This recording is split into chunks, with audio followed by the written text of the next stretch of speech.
El siguiente programa es apto para todo público. Canal C.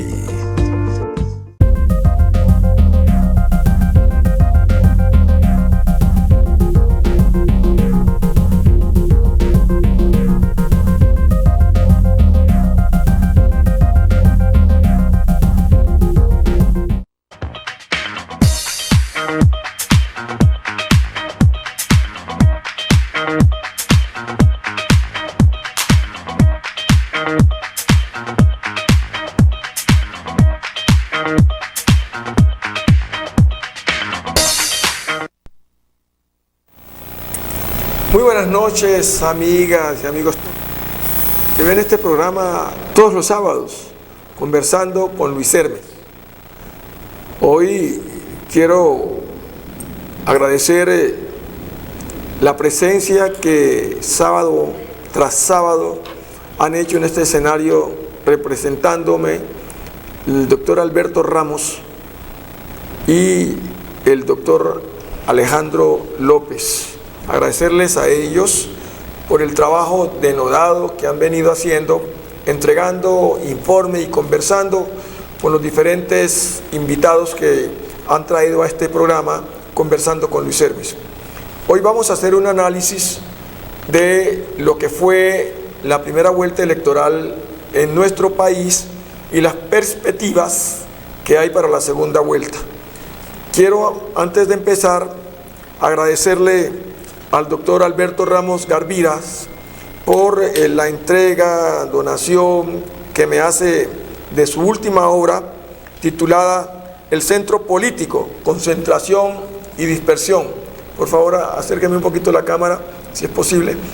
Este libro, pues que está a la venta, analiza una serie de diferentes columnas que el doctor ha publicado y que recoge en esta extraordinaria obra, que es una lectura obligada, entendería yo, para aquel que quiera aprender sobre el análisis político y que además quiere conocer las circunstancias en modo, tiempo y lugar de la forma como se vive la política en nuestro país. Allí tenemos pues la obra El Centro Político, Concertación y Dispersión, un libro de actualidad.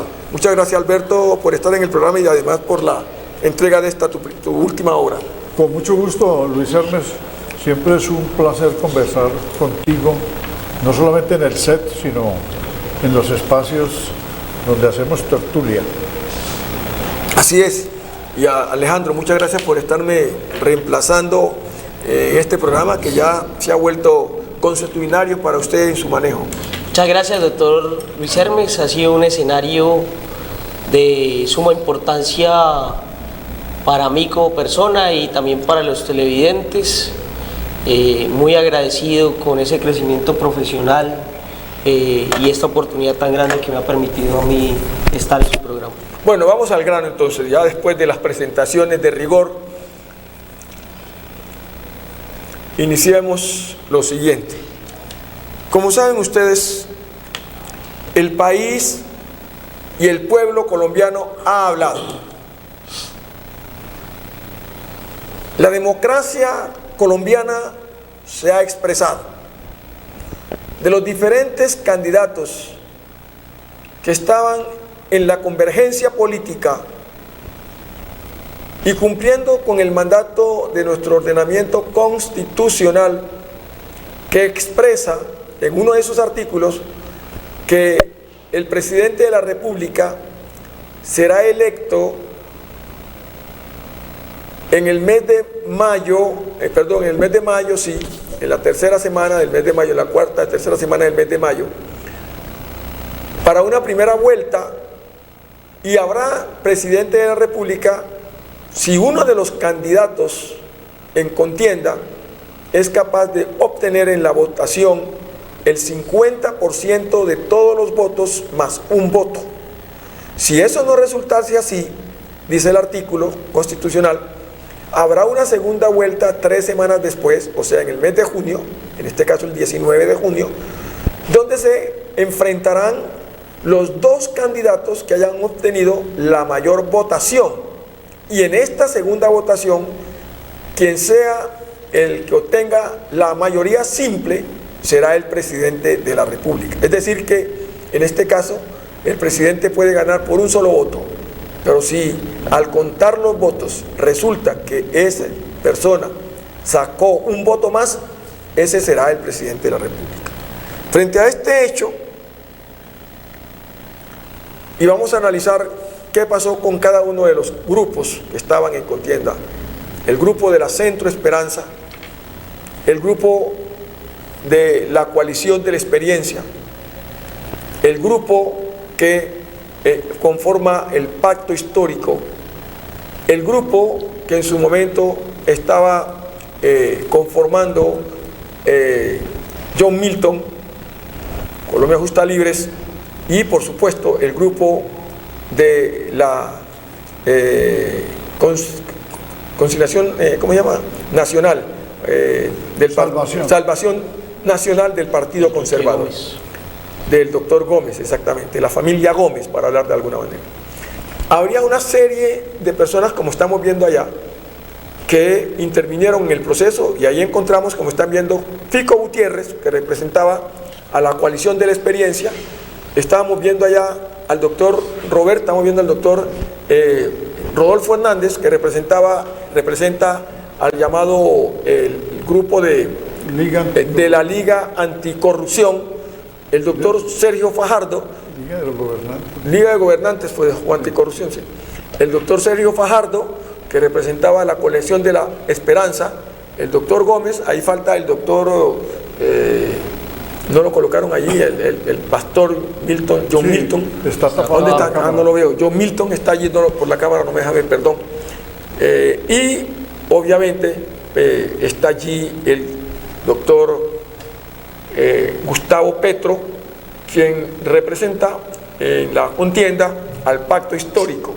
Cada uno de ellos con sus respectivos candidatos vicepresidenciales o compañeros de fórmula. Al final pasó a la segunda vuelta Gustavo Petro con una votación por encima de los 8.5 millones de votos, y lo siguió en votos el candidato de la Liga, que es el doctor, el ingeniero, como se hace llamar y como es pues por su profesión, el ingeniero Hernández, Rodolfo Hernández, con aproximadamente 5.952.000 votos. Ellos dos, y de ellos dos, debe salir el próximo presidente de los colombianos. Vamos a hacer por 10 minutos un análisis. ¿Qué pasó si estos grupos estaban tan bien constituidos, doctor Alberto Ramos? El grupo de la Coalición de la Esperanza primero se sometió a una consulta, porque entonces, como usted lo anunció, eran 3 consultas: la consulta de la Coalición de la Esperanza, la consulta de la Coalición de la Experiencia, que luego se llamó Equipo por Colombia, para ganar más atracción con el fútbol, o sea, utilizaron el fútbol como escudo, y el Pacto Histórico.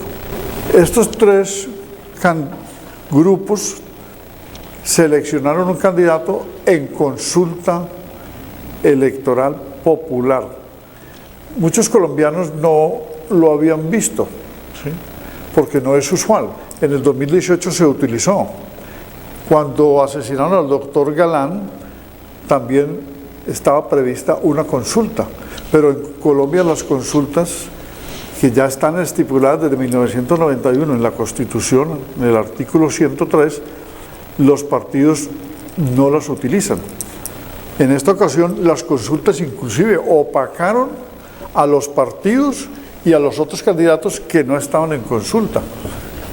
Que la consulta es para seleccionar internamente y se llaman interpartidistas. Las consultas son para seleccionar un candidato. Por ejemplo, de la Coalición de la Esperanza se presentaron una baraja donde estaba el hijo de Luis Carlos Galán, Juan Manuel Galán, Jorge Enrique Robledo, Sergio Fajardo, Alejandro Gaviria, ¿sí?, Carlos Amaya, que también tuvo una consulta, pero ya interna con el Partido Verde. El Partido Verde tenía muchos candidatos y él salió, y aquí se sometió a la consulta interpartidista y la ganó Sergio Fajardo. Bueno, no me voy a extender en cada consulta y sus procedimientos, pero esto fue un mecanismo utilizado para obtener un solo candidato. Al final quedaron estos 6 candidatos de los partidos, cada uno hizo su selección, no por consulta, sino 3. Los otros fue por asamblea u otras formas de selección. Y eran 8 al final también, que renunciaron 2. Ingrid Betancourt, que se salió de la coalición de la Esperanza, dinamitando la coalición, y el señor Luis Pérez, que fue gobernador de Antioquia. Eran 8, quedaron estos 6. Y de estos 6, como lo explicó el doctor Luis Hermes Ruiz, hay 2 para la segunda vuelta electoral. Entonces Colombia vivió un clima de consultas todo el año, desde enero, ¿sí?, hasta marzo. Se hicieron a la par con las elecciones al Congreso de la República para elegir representantes a la Cámara y senadores. Y ahora estamos ante una campaña presidencial que ya tuvo la primera vuelta, el 29 de mayo, donde de los 6 quedaron 2, y vamos al 19 de junio a la segunda vuelta. Lo que, para terminar, lo que ha vivido Colombia es un año electoral y una polarización. O sea, 2 polos atraen todo y desaparecen a los demás. En los países donde la polarización se da, la atracción son los que están en competición, y era entre la izquierda y la derecha.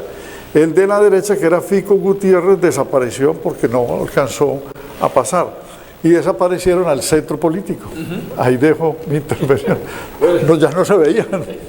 Y Alejandro, ¿usted cómo analiza, ya entrando a fondo, la situación de que los grupos políticos hayan hecho una convergencia, casi todos, en Federico Gutiérrez, y pasó lo que pasó, tal como está diciendo Alberto?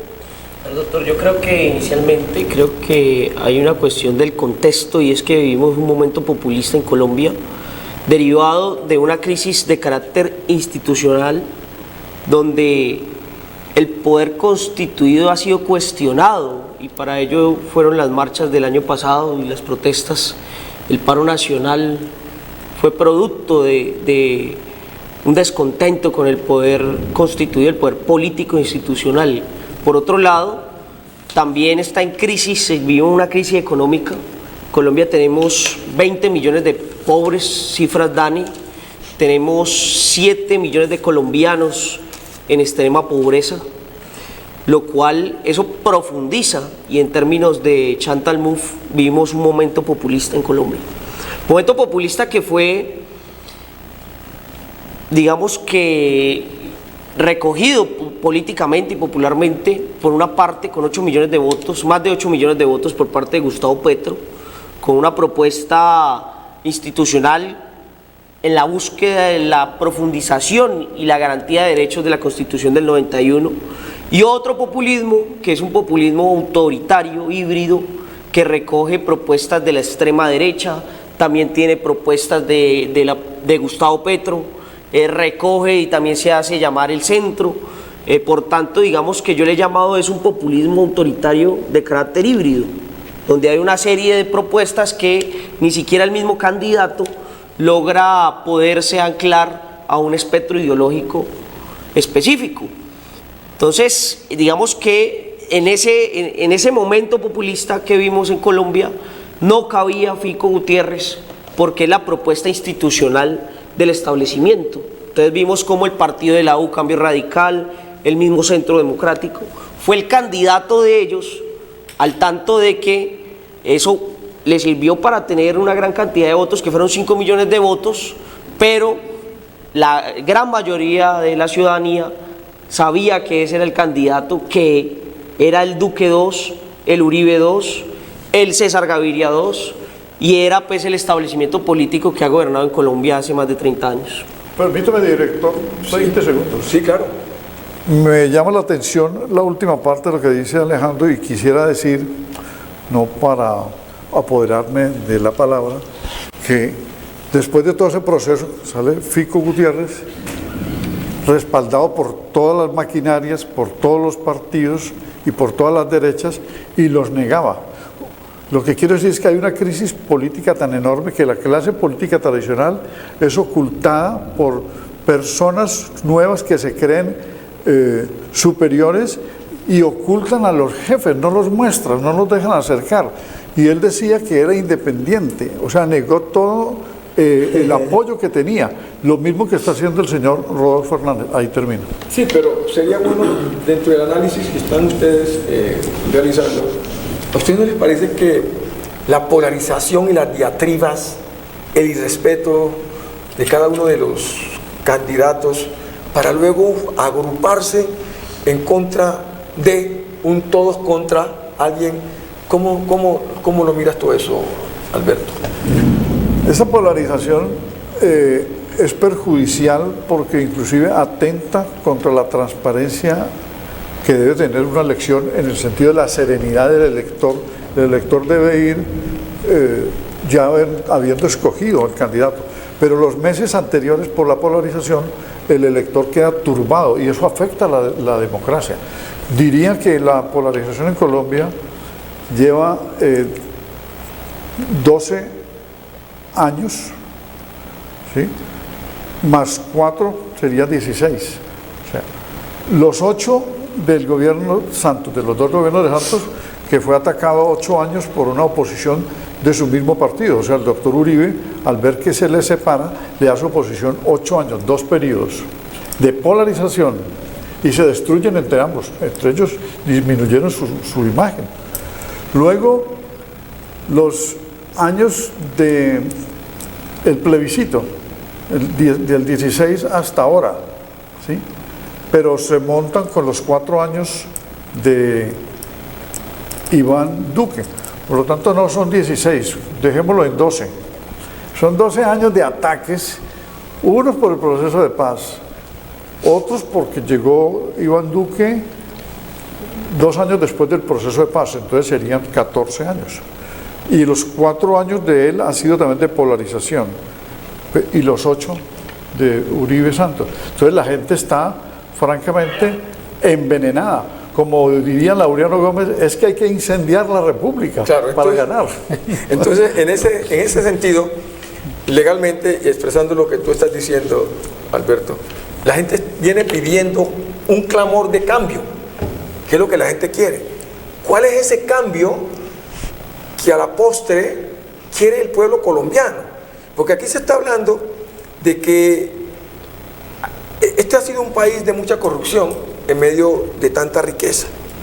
Pero además, frente a este hecho, lo que se ha presentado y lo que el pueblo colombiano ha expresado en las urnas es que quiere un cambio. ¿Cuál es ese cambio? Porque aquí se habla de un cambio de izquierda, un cambio de derecha. ¿Cuál es el verdadero cambio? Sí, está la gente clamando en Colombia por un cambio, y cuál es ese cambio que debiera ser para las nuevas generaciones, para un Colombia donde haya una, ¿qué diría yo?, una sana convivencia de acuerdo al mandato constitucional. Alejandro, ¿cómo ves tú eso? Yo creo que hay un contrato social, que es la Constitución de 1991, que ha dejado unas tareas pendientes por parte de nuestra institucionalidad. Yo creo que el cambio que pretende la ciudadanía colombiana es la profundización de esos derechos y la materialización de esos derechos.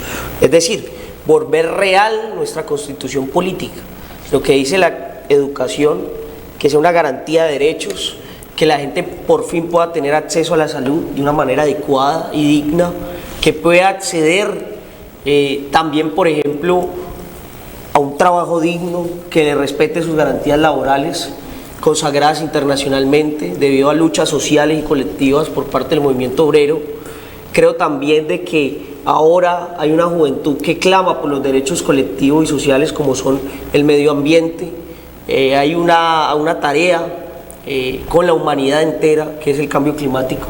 Creo que es la garantía de derechos prácticamente lo que la ciudadanía en realidad desea. Ahora bien, eso da para discursos que en teoría pueden sonar muy altisonantes, decir de que si acaban las camionetas del presidente y se venden las camionetas del presidente y con eso vamos a entregárselo a los jóvenes del ICETEX, pero sabemos que son medidas realmente que sobrepasan el populismo y son demagógicas realmente. Ya, Alberto, en la misma dirección, claro, lo que acaba de apuntar Alejandro tiene que ver con el artículo primero y el artículo segundo de los principios constitucionales, los derechos fundamentales.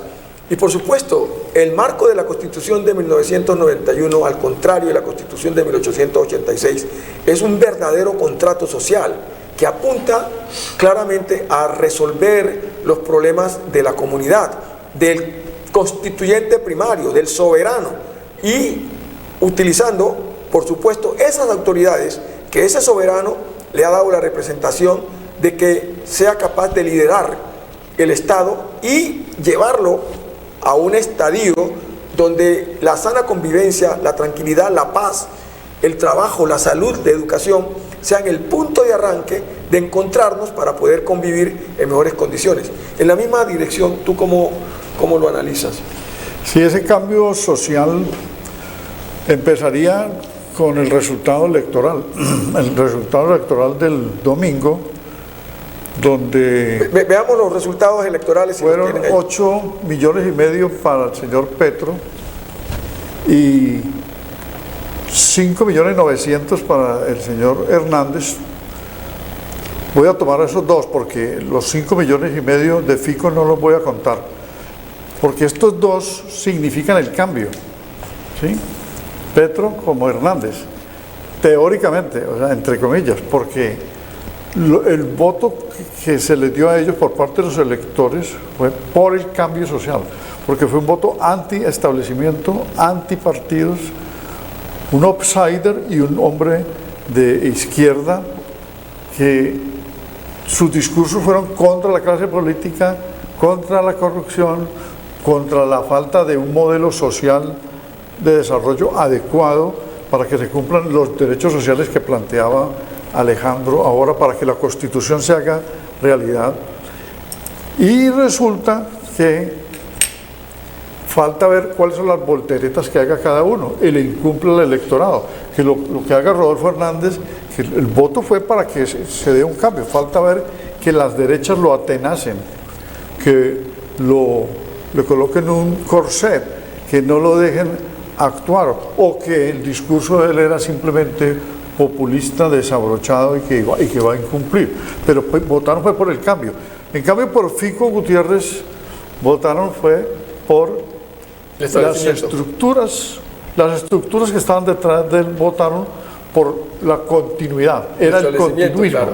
Entonces, termino, el cambio social que Colombia necesita, como lo planteó Alejandro, tiene que ser el de que se haga realidad los derechos sociales, es decir, la educación, la vivienda, la salud, la recreación, todos los derechos sociales que son de segunda generación, que están incumplidos, que se saque a 21 millones de personas de la pobreza, que se cumpla con el pleno empleo que dice el artículo 334 de la Constitución, que haya igualdad, etcétera.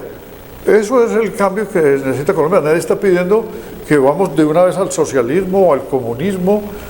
No, el modelo que necesita Colombia es frenar al neoliberalismo, que es el que tiene 30 años postrada a la gente, llegar a un capitalismo humano, verde, o sea, los derechos colectivos, y acabar con tantos privilegios, gente que ni siquiera paga los impuestos. Sí, pero Alberto, hemos analizado claramente cuál fue la votación de cada uno de los candidatos. Y allí en la pantalla está para que nuestros televidentes lo puedan reconocer. Allí tenemos la votación de Gustavo Petro. El 40.34% fue su votación, para un total de 8.521.490 votos. El de Rodolfo Hernández fue el 28.17%, para 5.950.484 votos. El de Fico Gutiérrez o Federico Gutiérrez fue el 23.88%, para un total de 5.044.772 votos, y la desinflada tan grande de Sergio Fajardo con un 4.20%, para un total de 885.000 y algo de votos. Frente a ese hecho, lo que quiero que analicemos ahora es lo referente a para dónde se van a ir los votos de Fico y los votos de Fajardo y los 250.000 votos de el pastor Milton y los 48.000 votos del doctor Gómez. Ya el doctor Gómez dijo rotundamente que él sí lo puede hacer, porque él es su organización propia, pero los líderes de él estarán dispuestos todos a votar por Rodolfo Hernández, o se abstendrán, o votarán unos y otros se abstendrán. En los votos de Sergio Fajardo, pues no son de él, porque hay una relación de muchas fuerzas de varios sectores políticos. Ahí estaba Colombia Renaciente, ahí estaba Alejandro Gaviria, ahí estaba el Nuevo Liberalismo con Galán, allí estaba pues obviamente el grupo de Sergio Fajardo, allí estaba el exgobernador de Boyacá, Carlos Amaya, de tal manera de que sí será posible, como el señor Sergio Fajardo expresó, de que están, dice, negociando o conversando, porque Rodolfo ha dicho que él no va a cambiar su discurso, y que si quieren llegar, que lleguen, pero que la línea recta de él es la de su discurso, que podrá de pronto, si algunas cosas le faltase, introducirlas allí, pero sin ningún compromiso con ninguno de ellos. ¿Y será que eso se va a cumplir tal como lo ha expresado Sergio Fajardo, cuando nosotros vemos que el candidato a la vicepresidencia, el doctor Murillo, ya se fue para las filas de Petro, y también la candidata a Senado de la República de la familia Galán o del Nuevo Liberalismo también ya se fue, Mabel Lara se fue para donde Gustavo Petro. Ahora bien, ¿qué pasa con la coalición de la experiencia? Donde estaban los Char, que perdieron en la costa atlántica, donde estaban obviamente el grupo del partido de la U, que orienta la doctora Dilian Francisca Toro, donde estaba el Partido Liberal, que orienta el doctor Gaviria, donde está el Partido Conservador, donde estaba también además el Centro Democrático.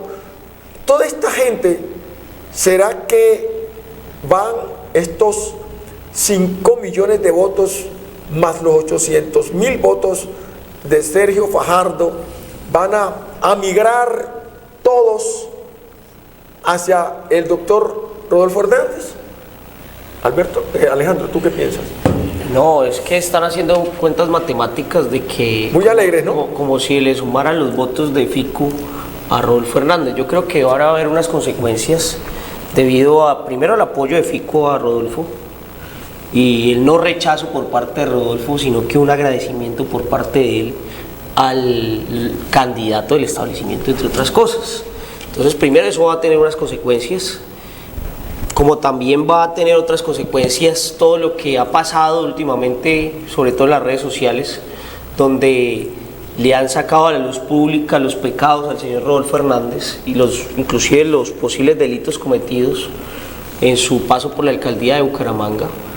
Eso va a tener unas consecuencias también de carácter político-electoral, Por otro lado, también creo que las estructuras, al no tener, digamos, una negociación por parte de Rodolfo Hernández, al tanto de que no pueden tener, digamos, cuotas burocráticas, al tanto de que no van a sacar la chequera, como dice Rodolfo Hernández, el día electoral para la compra de votos, como lo que pasa en la costa atlántica. Entonces ese voto, por ejemplo, va a quedar libre. Entonces hacen, digamos, sumas matemáticas de que esos votos van a pasar a Rodolfo, cuando ahí hay un voto que puede captar Gustavo Petro desde su discurso también de profundización de derechos, ¿no? ¿Qué te parece, Alberto? Pues, si no es matemático, el traslado de votos no se endosan con exactitud. Yo diría que los de Fico, que son 5,5 millones, esos votos, aunque él esa noche de la elección, el 29 de mayo, dijo que votaría por Rodolfo, no dijo que se adhería ni llamó a sus seguidores a votar por él. Fue una indicación, esto fue un guiño, esto es una indicación, pero muchos votos de Fico pues eran de todas las estructuras políticas que usted mencionó y están en libertad de o abstenerse o de votar en blanco o de votar por Petro, algunos. Muy difícilmente los votos de Fico puedan irse hacia la izquierda porque son votos de la derecha y de equipos. Por ejemplo, les coloco esta situación. Ayer un comunicado del partido de la U, firmado por la doctora Lilian Francisca, después de 3 párrafos de explicaciones, dice que dejan en libertad, que no van a apoyar a ningún candidato. O sea, que todos van a abstenerse o todos van a votar por Rodolfo o todos se van a dispersar. Es una incógnita, o sea, operación avispa o operación astillas. ¿Por qué? Porque quedó pulverizado. ¿Qué pasó allí? Que ella iba a ser la candidata a la presidencia. Como no ascendió en las encuestas, se plegó a Enrique Peñalosa. Peñalosa fue a la consulta y perdió ante Fico. Ella entonces decidió apoyar a Fico y Fico perdió, quedó sin candidato. Y no puede apoyar abiertamente a Rodolfo Hernández porque Rodolfo Hernández la ha insultado durante toda la campaña y ella tiene unas demandas y unas denuncias contra él. Entonces se quedó sin candidato, dejó en libertad a la gente y asimismo esa dispersión de los votos se va a producir en otras candidaturas. Pero regularmente son votos de derecha. Pero fíjese usted que, y quiero que también me apoye un poquito en eso o me define un poco antes de que Alejandro hable, pero fíjese usted que los 2 senadores que sacó el partido de la U en el Valle han expresado, el doctor Garcés y la doctora Norma, que apoyan, siendo pues tan cerca del corazón con todo lo que usted está diciendo, que apoyan al doctor Hernández. ¿Cómo es eso? Que quedan en libertad. Después de todo el trato que ha recibido la directora del partido. Que quedaron en libertad, como pero ella lo dice, pero apoyan a Rodolfo Hernández y mucha gente lo va a apoyar. ¿Por qué? Porque es el más cercano, aunque sea indeseable, es el más cercano a la derecha. O sea, no se van a ir donde Gustavo Petro, porque quedó la situación en que hay una polarización que venía entre izquierda y derecha. Ahora, en estas 3 semanas, tenemos una polarización entre un candidato de izquierda y una persona outsider, o sea, que no tiene partido, pero que está rodeado por la derecha, o sea, que es la misma derecha que radicaliza la situación. Oiga, es un punto de inflexión de Colombia muy complicado, definitivamente. La revista Economic decía que los 2 candidatos obviamente tienen muchas dificultades para la inversión en Colombia en cuanto a la inversión internacional, pero de todos modos, de los 2, el mejor es Petro. Sí, doctor, pues creo. ¿Cómo ve eso de los programas de cada uno de ellos? Fíjese, doctor, que Alejandro Gaviria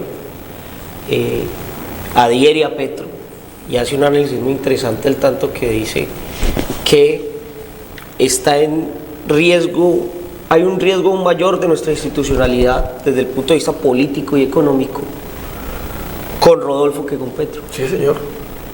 Y de hecho usted puede analizar de que varios miembros que hicieron parte del gabinete de Juan Manuel Santos, que son centro derecha, hoy están en la propuesta de Gustavo Petro y no en la de Rodolfo Hernández. Una persona que no sabe nada de derecho, como él lo ha expresado públicamente, dice que su lógica de gobernar es la de su cabeza, que no sabe nada de institucionalidad, que cree que puede gobernar por decreto y que puedes pedir decretos de conmoción interior. Exacto. ¿Sí? ¿Cómo ve usted? Vulnerando la constitución política, pues obviamente eso sí pone en riesgo la institucionalidad y la democracia en Colombia. Sí. ¿Cómo revisa usted, Alberto, eso de la conmoción? Dijo el señor que cuando lo elija el pueblo colombiano presidente de la República, el primer decreto que dictará será el de la conmoción interior. Y que para ello, desde luego, lo presentará a la Corte Constitucional. Pero mientras tanto, él gobernará Por decreto. por decreto. Y que además, vamos a ver si la Corte Constitucional es capaz de tumbármelo. ¿Cómo es eso? No, pues yo lo veo de la siguiente manera, que ha oído hablar de la conmoción interior que permite gobernar por decreto, porque es un estado de excepción como lo hizo Iván Duque, pero ante la pandemia era un decreto similar, ¿sí? Con un estado llamado de emergencia económica, social y ecológica. Sí. Lo que pasa es que la conmoción interior, la Corte, para avalarlo por el control constitucional que tiene, exige que los factores sean sobrevinientes. Sí. Entonces, dice el artículo 213 de la Constitución que cuando esté en grave peligro la estabilidad institucional, que esté en riesgo el funcionamiento del Estado y cuando la nula convivencia ciudadana se dé, o sea, que ya es imposible vivir en Colombia. En esos momentos se puede el presidente revestir de facultades extraordinarias y gobernar por decreto para conjurar esos tres factores. Los debe conjurar con decretos, porque no es posible controlarlos con la fuerza pública tradicional. Ese es el espíritu de la conmoción interior. Entonces, como quiera que él dice que los niños de La Guajira tienen hambre y sed, y es cierto, y que hay una pobreza extendida, y es cierto, resulta que esos ya no son factores sobrevinientes, sino crónicos, que deben resolverse con medidas gubernamentales de aplicación de justicia social. Pero me imagino que la Corte le tumbaría ese primer decreto, porque nada de lo que él dice es nuevo, sino que es crónico y puede controlarse con todos los instrumentos administrativos que tiene el Estado para conjurar esas falencias. Exactamente, es decir, introducir en el plan de desarrollo y conseguir los recursos para que eso opere. Pero el señor reta a la Corte. Vamos a ver si la Corte es capaz de tumbármelos. Oiga, el desconocimiento total del ordenamiento constitucional. Colombia tiene un ajuste de una constitución muy buena, muy bien concebida. Y que una persona que aspira y sueña con la presidencia de la República cree una situación de esta, es prácticamente una toma del Estado. Exactamente, y que precisamente la Constitución creó los estados de excepción con unos controles y una periodicidad, porque recuerde que los estados de excepción no tenían límite. Hubo gobiernos que los 4 años, como el de Guillermo León Valencia, gobernó por decreto en medio de los años 64, ¿sí? 62 al 66, perdón. Del 62 al 66 fue el gobierno de él. Sí. En medio de la violencia, es más, allí nacen las FARC en el 64, en ese gobierno, y con decreto suspendía todas las normas que le fueran contrarias y no había límites porque no eran periodos de 90 días como hoy o de 30 días como en la emergencia económica y social. Entonces, esos controles han limitado desde el año 91 la permanencia de los estados de excepción para evitar el autoritarismo, el unilateralismo presidencial o el fortalecimiento de los poderes presidenciales, la Corte hace el control, que lo hace además tardíamente, hay que decirlo como es.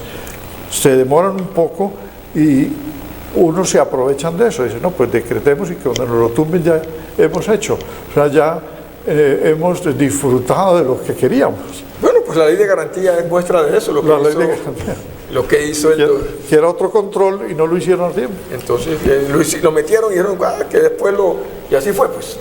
Ya pasó la elección y dicen que era inconstitucional, pero ya se habían gastado, ¿cuántos billones? 5 billones. Ellos sabían que eso iba a pasar. Billones con B de Bogotá. Con B de burro, como dicen en mi tierra. Bueno, pasemos en estos últimos minutos que nos quedan a analizar qué creen ustedes que va a pasar en Colombia. ¿Quién cree, de acuerdo al análisis, que va a ganar las elecciones? Yo pienso, y este es mi concepto, Petro sacó 8.5 millones de votos. A Petro votaron aproximadamente 21 millones y algo de personas en Colombia. Petro sacó 8 millones, es decir que al segundo, que es Rodolfo, le sacó 2.5 millones. Rodolfo tiene 5.950.000 votos. Rodolfo, para alcanzar a Petro, tiene que llenar primero los 2,5 millones de votos. En Colombia no votará más de 22 millones, eso sí se lo aseguro. Más de 22, máximo 23 millones, más no votan en Colombia. Y esta es una votación extraordinaria en Colombia. Pero en el evento que votarán 23 millones de colombianos. Los 8.500.000 votos de Petro votarán por Petro. Los 5.950.000 de Rodolfo votarán por Rodolfo, aunque algunos ya se han desgranado de Rodolfo, nadie de Petro, pero de Rodolfo ya se han desgranado varios, con muy buena votación, que han pensado que no están bien. ¿Hacia el voto en blanco o hacia Petro? Entonces, muchos irán o al voto en blanco, pero salen de aquí, de los 5.950.000. Los 5 millones que sacó Fico no son de él, son de varios sectores y de varios grupos. Colombia Renaciente ya está donde Petro. Encontramos aquí que está el partido de la U. Libres. El partido de la U está libre, aunque algunos van a estar allá, pero están libres. Muchos votarán en blanco y otros irán donde Petro. El partido Cambio Radical, en la costa, Petro barrió y tiene que mejorar, porque tiene crecimiento en la parte que no es el centro. El centro tiene menos votación y el centro está casi copado porque son menos votos, y allí están los votos de Rodolfo. En cambio, en la costa Pacífico, por ejemplo en el Valle del Cauca, el voto fueron el 50 y pico %, sí. Hay para dónde crecer. En la costa atlántica, pues también. Quiere decir que Petro tiene mucho para dónde crecer todavía, cómo rascar una votación. Y los votos que son de Sergio Fajardo, para terminar rapidito, no están con Sergio Fajardo todos.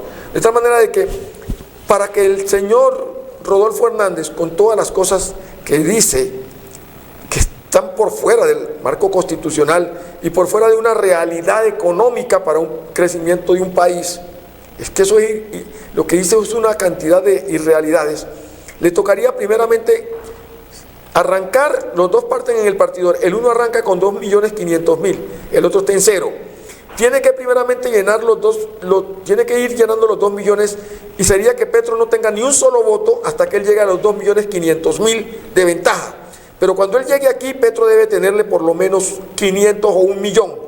Y Petro, con 1 millón o 1,5 millones, gana las elecciones. De esta manera que para mí, Petro gana con una diferencia de aproximadamente 500.000 votos sobre el señor Rodolfo Hernández. Ese es mi análisis. Tiene la palabra. Yo no voy a ser tan preciso como usted, pero quisiera tomar una de esas partes. Por ejemplo, los votos de Fajardo. Son 880.000. Los votos de Fajardo se van a dividir. Unos para Rodolfo Hernández, porque van a llegar a esa campaña, ¿sí? Y otros para Petro, porque no le van a hacer caso. Ahora, ¿por qué si son de Fajardo? Casi todos. Por lo siguiente, porque resulta que el 13 de marzo en la consulta sacaron 2.300.000 votos, todos los de la consulta. Y él debió haber sacado entonces ahora 2.300.000 votos, más los votos de los parlamentarios que aspiraron al Congreso. Pues no le aportaron ninguno de los otros candidatos nada, porque él sacó 750.000 votos en la consulta y ahora sacó 880.000. O sea que 100.000 le aportaron. De aquí son 700.000 de él y eso se le van a dividir, unos para Rodolfo Hernández y otros para el señor Petro. Sí, doctor, a ver. Su análisis. Creo que Colombia tiene dos propuestas políticas, una encaminada a fortalecimiento de la institucionalidad, la materialización de derechos constitucionales. Por otro lado, creo que es un salto al vacío, ¿no? En razón de que es una persona que no se sabe ideológicamente qué es, tampoco políticamente qué propone, en razón de que ni siquiera tiene elementos básicos para poder aplicar la ley y trabajar al margen de la Constitución. Consecuencia es un salto al vacío. Eso, digamos que a futuro son las dos implicaciones. Y la contienda está dada. Ayer salió una encuesta donde ya daban a Petro por encima de Rodolfo Hernández. La misma encuesta de CNS que había 2 días atrás realizado otra donde expresaba de que Rodolfo estaba por delante de Petro. Entonces, no se puede medir la política como una suma matemática cuando hay una serie de identificaciones culturales, lo que pasa en las próximas semanas, las fake news, las redes sociales, juega un valor muy importante. Y lo más importante también creo que pierden las estructuras políticas en Colombia, el establecimiento y digamos que la forma de hacer política en Colombia. Bueno, muy bien, hemos llegado al final de este programa donde hemos llevado hasta sus hogares nuestros análisis, nuestro sentir, para que usted, señor televidente, tome la decisión informada, pensada, buscando lo que más le convenga a nuestro país. Queremos que nuestros hijos, nosotros también, y los hijos de nuestros hijos puedan vivir en una Colombia más justa, más igualitaria, más en paz, y por ello tenemos que buscar quién es la persona que puede ser capaz de estos dos ciudadanos que nos pueda entregar la paz. Está sobre la mesa el que ustedes miren bien el programa de cada uno de ellos, cuál pesa más. ¿A quién ustedes le entregarían la posibilidad de manejar un país cuando se tiene que someter al imperio de la Constitución y la ley? ¿Quién sería más cumplidor de la Constitución y la ley y quién sería más arbitrario en ese marco? Porque eso es lo que da la sana convivencia.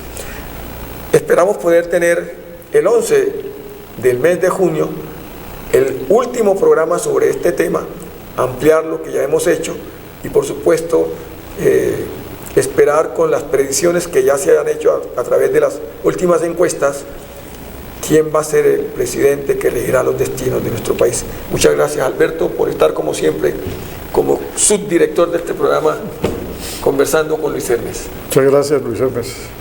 Alejandro. Muchas gracias, doctor, muchas gracias a todos los televidentes y amigos y amigas de las redes sociales. Y amiga y amigo, señor padre de familia, si usted no sabe dónde está su hijo, qué está haciendo, dónde se encuentra, cuáles son sus amigos con quien departe, empiece a preocuparse, porque por no saber dónde están ellos, se está perdiendo nuestra sociedad.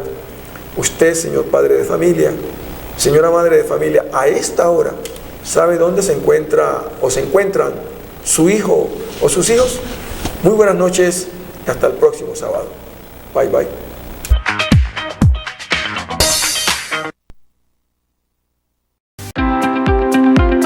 ¿Cómo no ser fanáticos de la casa si lo tienes todo para vivir a tus anchas? Fibra óptica, contenido streaming y todos los partidos del fútbol mundial. Plan Full House. Pídelo al 889-8383 o al 177.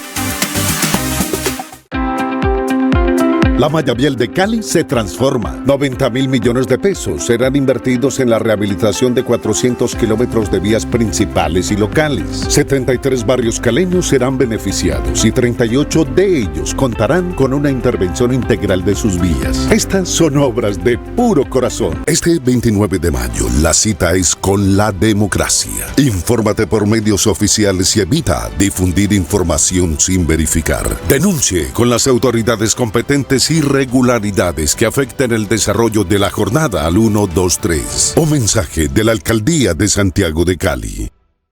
Nuestro Jarillón del Río Cauca, un lugar mágico y lleno de historias, cargado de sueños, protección y esperanza.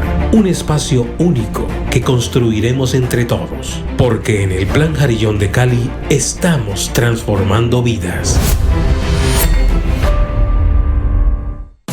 La Troncal Oriental del Mío es un corredor vial de 17.5 kilómetros que agilizará la conexión del transporte masivo de Cali de norte a sur y de oriente a occidente. Esperamos a final de año tener toda la troncal desde Menga hasta la terminal Simón Bolívar terminada.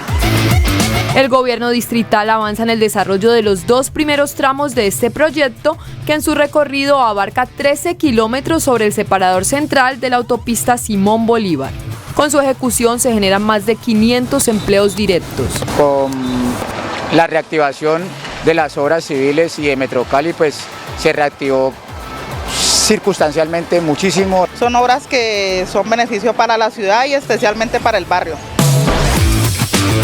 La obra incluye 23 estaciones de parada tipo mobiliario urbano, ciclorrutas, juegos biosaludables, 263.000 metros cuadrados de espacio público y zonas verdes para el disfrute de la comunidad.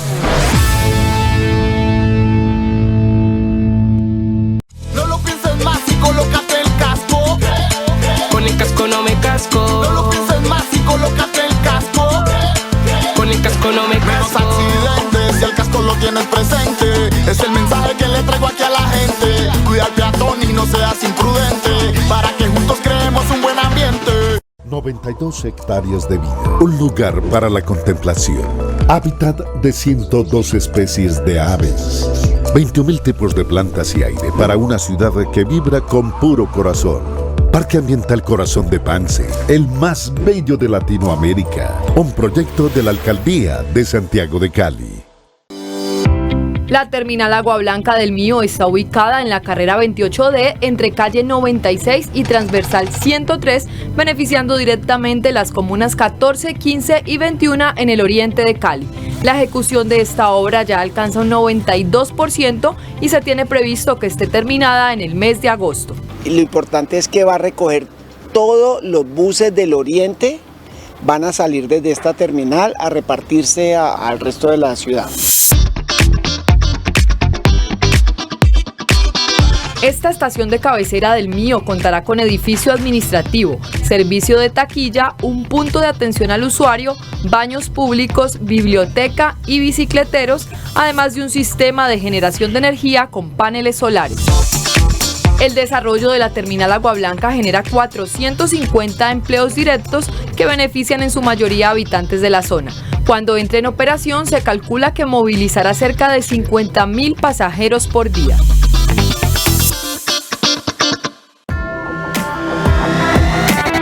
La prolongación de la avenida Circunvalación entre carreras 77 y 83 es una megaobra clave para mejorar la movilidad de los caleños y está próxima a ser entregada por la alcaldía del médico Jorge Iván Ospina Gómez. La prolongación de la Circunvalar hasta la 80 y la habilitación del puente de la Juan Pablo será una realidad. Actividades como mejoramiento de andenes y sumideros concentran por estos días a los operarios en obra. Corresponderá ahora abrir esta vía para que podamos tener una oportunidad más en el vínculo de nuestra ciudad entre el sur y el norte. Esta megaobra de puro corazón beneficiará a la movilidad, la economía y al sector educativo, teniendo un impacto directo en 70.000 caleños de 13 barrios en la comuna 18 al sur de Cali.